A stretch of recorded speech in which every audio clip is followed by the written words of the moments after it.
एक बार की बात है, किसी शहर के एक रेलवे स्टेशन पर एक गरीब 14 साल का लड़का रहता था।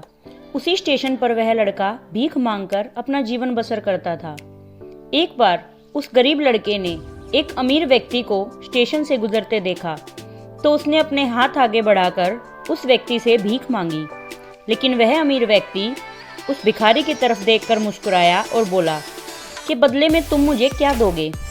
यह सुनकर भिखारी थोड़ा सोच में पड़ गया और भिखारी बोला कि साहब, मैं तो एक भिखारी हूँ, भला मैं आपको क्या दे सकता हूँ। यह सुनकर वह अमीर व्यक्ति बोला कि जब तुम मुझे कुछ नहीं दे सकते तो भला मैं तुम्हें क्यों कुछ दूँ। अगर मैं तुम्हें कुछ दूंगा तो बदले में मुझे भी कुछ चाहिए।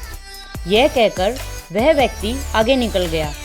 अब उस भिखारी के दिमाग में उस आदमी की ही बातें चलती रही और वह सोचता रहा कि भला मेरे पास ऐसा क्या हो सकता है जो मैं किसी को दूं।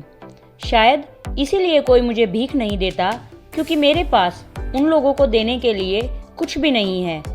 यही सोचते सोचते उस भिखारी की नज़र फुटपाथ के आसपास लगे हुए पेड़ पौधों पर गई, जिन पर कुछ सुंदर फूल लगे हुए थे।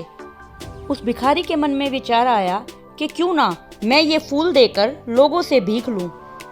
अब वह भिखारी रोज फूल तोड़ता और उसको लोगों को देता और उसके बदले उनसे भीख लेता।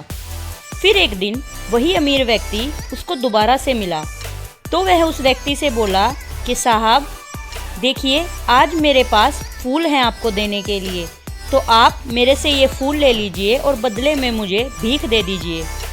अब ये सुनकर वह व्यक्ति मुस्कुराया और उसने कुछ पैसे निकाले और उस भिखारी को दे दिए और बदले में उससे वो फूल ले लिए। और उसने मुस्कुराते हुए कहा, अरे वाह, तुम तो मेरी तरह व्यापारी बन गए। अब यह सुनकर उस भिखारी को बहुत खुशी हुई और उसकी आंखों में चमक आ गई। उस भिखारी ने आसमान की तरफ देखा और कहा कि मैं भिखारी नहीं हूँ, मैं तो व्यापारी बन गया हूँ। सफलता की चाबी मेरे हाथ लग गई है, अब मैं भी अमीर व्यक्ति बन सकता हूँ। यह कहकर चिल्लाते हुए वहाँ दौड़ लगाने लगा। अब यह सब देखकर आसपास के लोग समझने लगे कि शायद ये भिखारी पागल हो गया है। अब कुछ दिन के बाद दो व्यक्ति उसी स्टेशन पर एक दूसरे से टकराते हैं और पहला व्यक्ति कहता है कि क्या आपने मुझे पहचाना। यह सुनकर दूसरा आदमी कहता है कि जी नहीं, जहाँ तक मुझे याद है यह हमारी पहली मुलाकात है। और यह सुनने के बाद फिर पहला व्यक्ति कहता है, जी नहीं, यह हमारी पहली मुलाकात नहीं है, यह हमारी तीसरी मुलाकात है। इससे पहले भी हम दोनों 2 बार मिल चुके हैं। यह सुनने के बाद वह दूसरा व्यक्ति कुछ सोच में पड़ जाता है, तो पहला व्यक्ति कहता है, याद है आपको, इसी स्टेशन पर किसी भिखारी ने आपसे भीख मांगी थी और आपने बदले में उसे कुछ देने के लिए कहा था। तो वह व्यक्ति कहता है, हाँ मुझे याद है, लेकिन ये सब आपको कैसे पता। यह सुनकर वह पहला आदमी कहता है कि मैं वही भिखारी हूँ। ये सुनने के बाद दूसरे व्यक्ति के सब समझ आ जाता है और वह कहता है, अरे वाह, तुम तो बहुत बड़े आदमी बन गए हो और ये सूट बूट पहनकर कहाँ जा रहे हो और आजकल क्या कर रहे हो।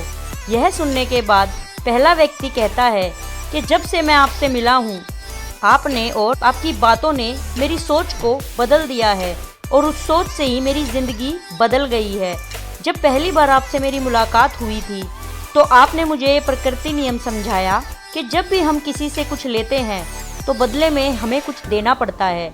उसके बाद मैंने फूल देकर लोगों से भीख मांगना शुरू किया। तब तक भी मैं खुद को भिखारी ही समझता था, लेकिन जब आपसे दूसरी बार मेरी मुलाकात हुई तो आपकी बातों से मुझे समझ आया कि अब मैं एक भिखारी नहीं हूँ, बल्कि अब मैं एक व्यापारी बन चुका हूँ। और उसी व्यापारी से मैंने सोचा कि क्यों ना मैं इस छोटे व्यापार को बड़े व्यापार में तब्दील कर दूं। और फिर उन भीख के पैसों से ही मैंने फूलों को खरीदा और मैं उनको बेचने लगा। इस शहर के लोगों को फूल बहुत पसंद है, उन्हीं फूलों को बेचकर आज मैं बड़ा व्यापारी बन गया हूँ। तो दोस्तों, जैसे आपने इस कहानी में देखा कि सोच बदलने से ही आदमी की ज़िंदगी बदल जाती है, जैसे उस भिखारी की बदली। उस भिखारी को पता तक नहीं था कि कब उसके अंदर का व्यापारी व्यापार करने लगा। तो दोस्तों, सोच बदलो, जिंदगी अपने आप बदल जाएगी। अगर हमारी वीडियो आपको अच्छी लगे तो हमारी वीडियो को लाइक करें, शेयर करें और चैनल को सब्सक्राइब कर दें। ऐसी ही मोटिवेशनल स्टोरी सुनने के लिए हमारे चैनल को फॉलो कीजिए। ओके दोस्तों, बाय।